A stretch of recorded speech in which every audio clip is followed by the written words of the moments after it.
Hello class, it's Fernanda, and today I will be presenting about depression. What is it? The causes, the symptoms, therapies, and plenty of more things to be aware of this clinical condition. I will be showing each slide after I am done because if not, it was going to cover my face. So to start off, I would really like to start with a question just to connect a little bit more with the topic.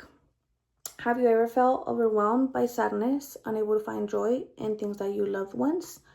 Well, imagine not feeling like this for a few hours or for a day. Imagine having bad days for even weeks, months, or years, and having this feeling of emptiness since the moment you wake up to the moment you go back to bed. That is some way somehow the feeling of depression. So it is really a health disorder, right? Depression is one of the most usual health disorders nowadays, affecting over 300 million people worldwide. So, what is depression? It is more than just a sad or anxious feeling. It is a persistent condition that impacts people's thoughts, emotions, and sometimes up to physical health.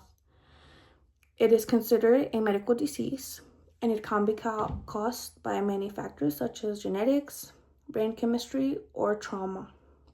Even though this condition affects many people, there are a lot of misconceptions about it, which causes treatment obstacles. And to promote understanding and support for individuals with depression, I will share information about the causes, the symptoms, and accessible therapies.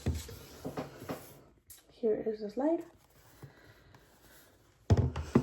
And now, causes of depression. One of the primary causes of depression is a combination of biological, psychological, and environmental factors. Genetics play a huge role, as individuals with family history of depression may be way more vulnerable to develop this condition. These leads us to imbalances in brain chemistry, such as hormones that can affect mood regulation, leading to a persisting feeling of sadness and hopelessness. Traumatic experiences such as childhood neglect, abuse, or significant loss can also contribute to the onset of depression. Beyond personal experiences, social factors like high stress levels, financial instability, and lack of social support can also contribute to it. Understanding these causes help us recognize that depression is not a simple choice or a weakness, but it is a medical condition influenced by various factors. Here it is. Symptoms of depression. Depression manifests through a wide range of symptoms that expand beyond feelings of sadness. Individuals may experience loss of interest in activities they once enjoyed, persisting fatigue, difficulty concentrating, changes in appetite or sleep. I would say those are the main or most common symptoms that you could recognize when someone is getting into that stage. The complexity of depression symptoms makes early detection crucial. However, stigma surrounding mental health can discourage individuals from seeking help, causing their condition to worsen over time. It is really important to understand that therapists are not for crazy people. They are for everyone, and they can really help you get out of that hole that you fell in.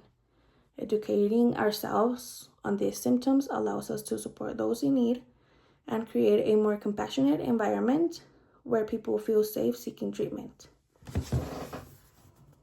This is the slide. Now, treatment options. Fortunately, depression is treatable, and there are various therapies that can help individuals regain stability.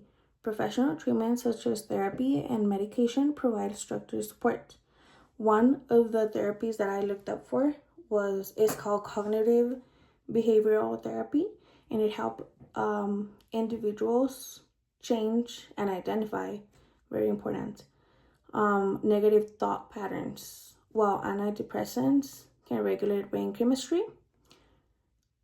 Antidepressants are not always the first option of a therapist, from what I read, but if it is a very advanced stage of depression, it can take up to that.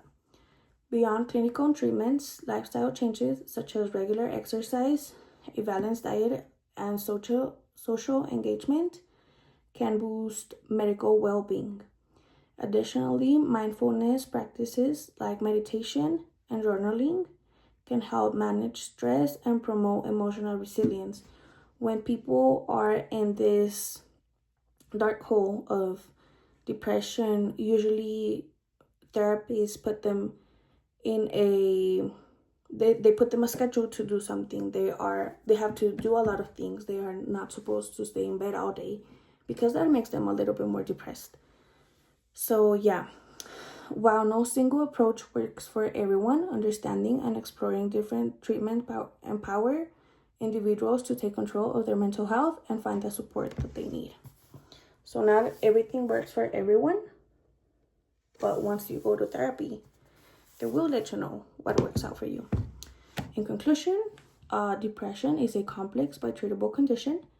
It becomes clear that it is not only an individual struggle, but it is a social challenge. By recognizing symptoms and seeking appropriate help, individuals can retake control of their lives. It is important to remember depression is not a sign of weakness. Whether through therapy, medication, or lifestyle changes, there is hope for those struggling with depression. Let's continue to educate ourselves and support those in need because mental health matters. This is the slide. And last but not least, these are my reference pages. I went with Mayo Clinic, posted on October 14, 2022. American Psychiatric Association, posted on 2025. And Medline Plus, posted on March 19, 2025. Thank you.